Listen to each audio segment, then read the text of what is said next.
Okay, this is part 3 of the series of videos for vector revision. Now we are going to do what is angle between planes. Okay, how do you find angle between two planes? So if you have two planes like this, say this is plane R1 and this is plane R2. So if you have two planes, say R1 is A1 plus lambda 1 B1 vectors and mu1 C1, and R2 is a plane with this equation lambda 2 B2 plus mu 2 C2. In order to find the angle between these two planes, what you are supposed to do is find the normals of each plane. Okay, this is normal 1 and this is normal 2. Okay, find the normal, that is, this is normal to this plane and this is a normal to this plane. If you are able to find the angle between these two normals, then that gives the angle between the two planes. Okay, that's the method. So how do you find the normal of the plane R1? So if you must have if you remember what we did in the previous video, if this is vector B and this is vector C, um, so the normal to the plane is nothing but B cross C, right? So this is B cross C, which is actually equal to the normal. Okay, so you can see that B and C are two vectors on the plane by definition, and A is the position vector of a point on the plane, right? This is how we started and we derived this formula in the previous video. So if I can find B1 cross C1, this would give me the normal for the first plane, and B2 cross C2 would give me the normal for the second plane. Okay, so the angle between the normals would be the cos inverse of or arc cos of n1 dot n2. Again, this formula has been done before, n1 n2. So this is how you find angle between two vectors. So the vectors here considered are the normals for each plane. For finding the normal, you just need to multiply the cross product these two vectors. Okay, so this and this vector will give you the normals for each plane, and use the formula for finding the angle between two vectors. Hence we are finding the angle between the planes. Okay, okay, now let's talk about equations, different types of equations of a plane. Okay, how do you write the equation of a plane? There are three forms, and we have already done two forms. The one is vector form, which we write it as a plus lambda b plus mu c, and the second one is this is known as vector form, and the second one was normal form, which was going like this, equals r dot a, right? This is normal form. Okay, what is this normal form? You know that normal is nothing but B cross C, right? This is B, this is C, so this is normal, and this is B, this is C, and if I have a point A, this is A. This is what we have. Please remember this picture always, okay? So R is a position vector, so some point P, X, Y, Z would be the R. So R is always X, Y, Z, and A is, say, some point x1, y1, z1. And you know what is B cross C? You'll get N as some vector A, B, C. Okay, so all these things are known already, remember them.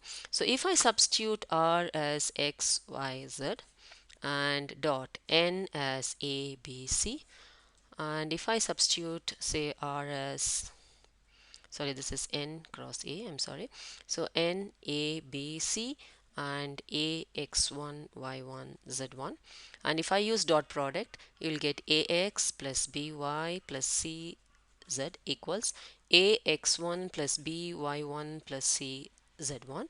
You can see that A, B, C, x1, y1, z1 are all real numbers. So ultimately this will be a particular real number. So the final answer would be Ax plus By plus Cz equal to D. And what am I proving? I'm getting a Cartesian form of equation of a plane. This is known as Cartesian form. So we have done the third form now.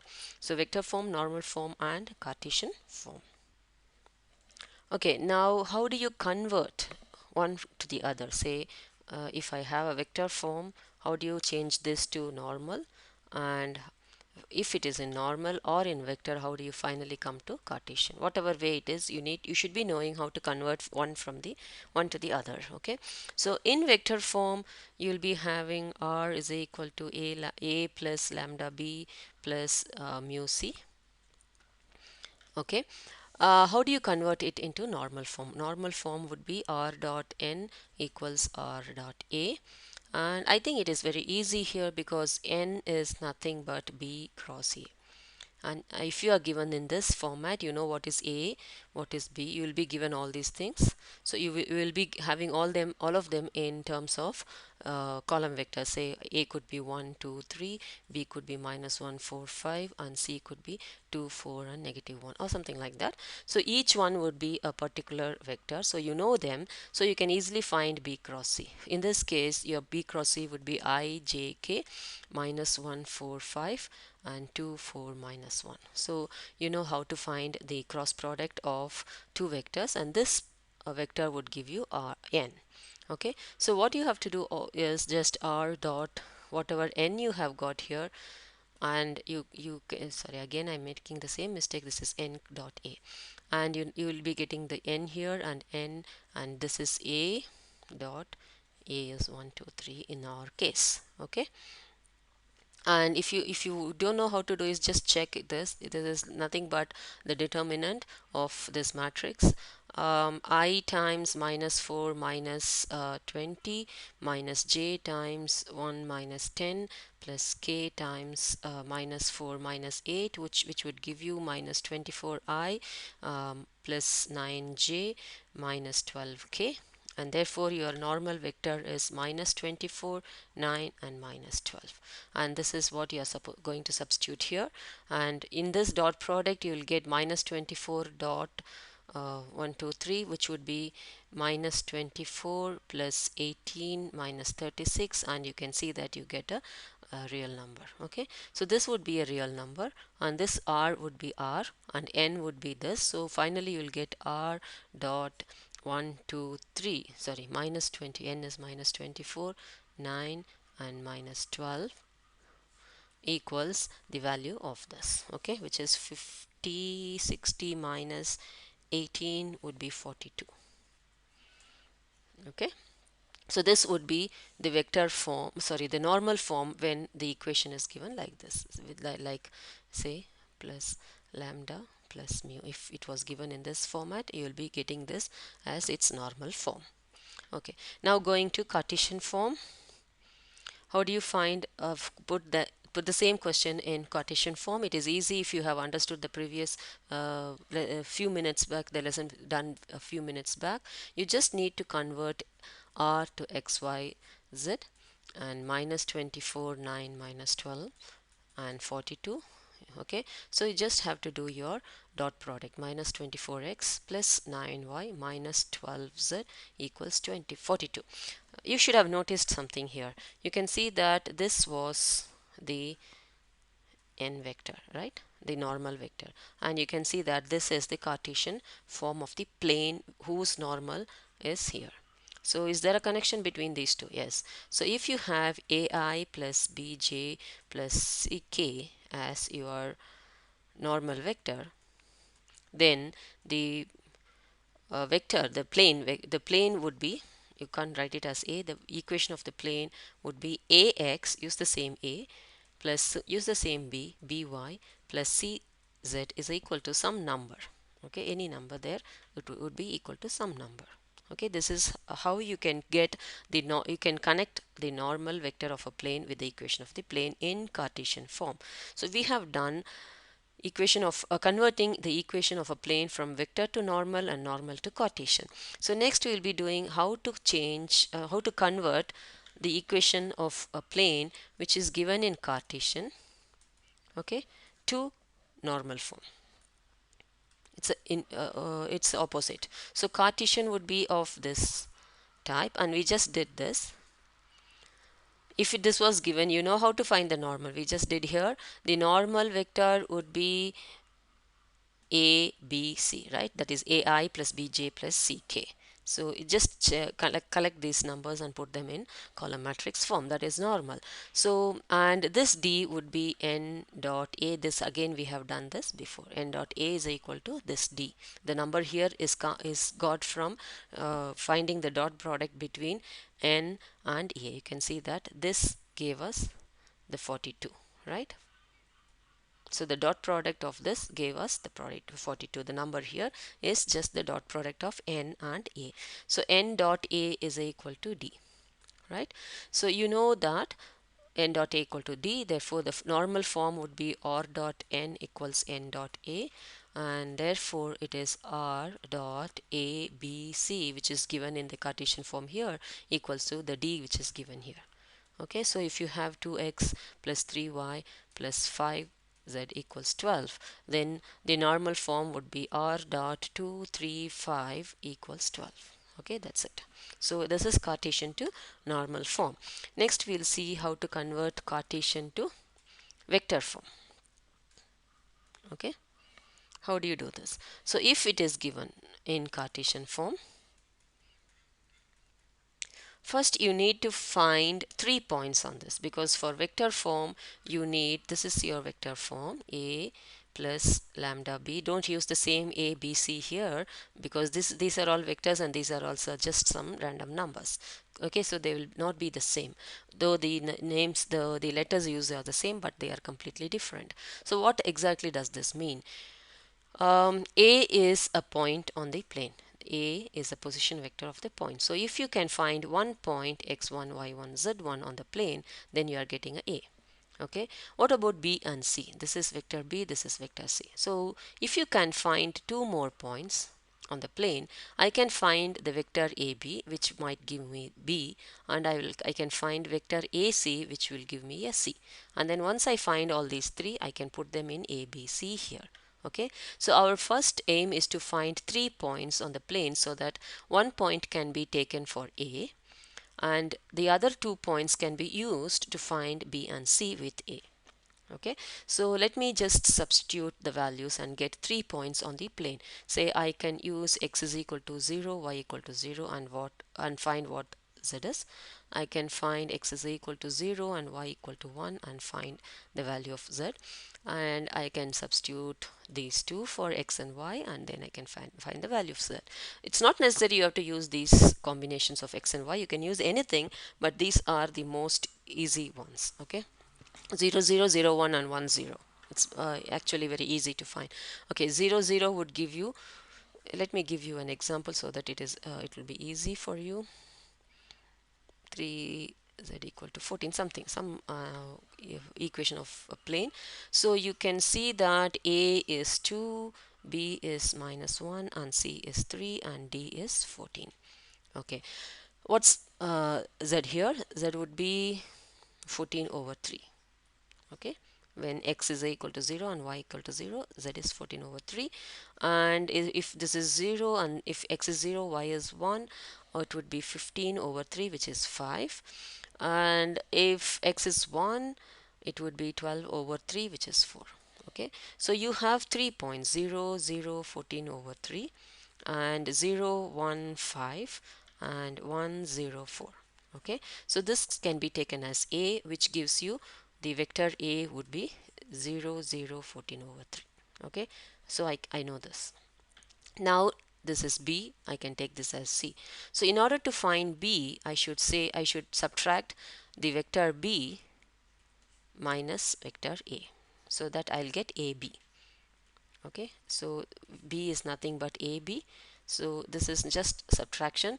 So 0 1 and 5 minus 1 1 over 3. Okay, 5 minus 14 over 3 is 1 over 3. This is my vector B. I got it. For vector C, you can do the same thing, which would be AC. C minus A. C is 104. A is 0 0 14 over 3. So this would be 1 0 minus 2 over 3. Okay, so this would be your C. So you just need to substitute this for C, this for B, and this for A, and you can write it as R is equal to 0, 0, 14 over 3 plus lambda times 0, 1, 1 over 3 plus mu times 1, 0, negative 2 over 3. So this would be your final equation in vector form when the equation given is in Cartesian form. Okay, so I think you would have understood the method of converting a Cartesian form to vector form. Okay, in the same way, we can find three forms of equation of a line and convert them one from the other. Okay, so what are the three forms of the equation of a line? The first one is vector form, which we have already done in part 2, which would be like R is equal to A plus lambda B. Okay, and you should remember how this is done. A line which is parallel to a given vector B, and it has a point A whose position vector is vector A, and this is this was how we got this vector form of the equation of a line. Okay, so we have two more. Let's start with the same thing, and I'm going to use 3 dimension, and for 2 dimension just use x and y. That's it. Okay, A would be say x1, y1, z1, and B is a vector, say A, B, C. Okay, or let's say L, M, and N, because I don't want to use the same A's and B's again. Okay, now how do you change this into Cartesian, and how do you change this into parametric? Okay, Cartesian. Okay, first let's just start with expanding the equation for each component. So x would be x1 plus L lambda, or lambda L. Y would be y1 plus m lambda, and z would be z1 plus n lambda. Okay, so this is how I can just expand across the three column vectors. Okay, now this way of writing the equation of a line is called parametric form. Okay, and the third form would be change this and make lambda the subject for each. So from the first statement, it will be x minus x1 over L would be equal to lambda. From the second one, this would be equal to lambda, and the third would give me this equal to lambda. Okay, which means all the three are equal, and I can just write them in single line like this, and they are all equal to lambda, and this is not necessary to be written there. So if you just write it like this, then this is the equation of a line in Cartesian form. Okay, so these are the three forms of representing the equation of a line. This is vector form, parametric form, and Cartesian form. In all these things, there are certain things that is very important to note. The vector L, M, and N, okay, which is the vector B, gives us the direction vector of the line. Okay, in all the cases, L, M, and N, L, M, N gives that is the denominators here. If you collect them and put them in a column matrix form, that is the direction vector. Okay, like we had a normal vector for the planes. So this is called direction vector, which is very important for many aspects while solving equation of a line. Okay, now this x1, y1, z1 gives you a point on the line. Okay, so that's again very important. X1, y1, z1 gives you the point on the line. It's like this A vector gives you the point on the line, and B vector gives you the direction of the line. Okay, so converting one to the other, that has been done now, and we have also done what is direction vector, and we have done three equations of a plane. Now how do you find the angle between a line and a plane? Okay, how do you find the angle between the line and a line and a plane? So for this, if you have a plane like this, and if there is a line cutting the plane, you need to find the angle. So instead of finding the angle, what you are going to do is you are going to find the normal to the plane, and then you are going to find the direction vector of this line, and if you can find the angle between them and subtract it from 90 degrees, Okay, this is 90 degrees. Then you know what this is, right? This is the method used. Okay, so you need to find the normal vector of the plane given and the direction vector of the line given, and then once you find them, then find the angle between them using the formula cos inverse of dot product, right? Using this formula you can find the angle between them. Then the final answer for which you want to find the line angle between the line and the plane would be 90 minus this angle. Do not forget to do this. Okay, so direction vector of a line is LMN. You know, just now I told you how to find them in any form it is given. If it is given in this form, it's the vector B. If it's in this form, these are the numbers, and if it is in this form, the denominators. Okay, so you find the denominator, you find the direction vector of the line, and you find the normal for the plane. Again, you know how to find the normal for if it is for a plane if it is given in any of the three forms mentioned. Okay.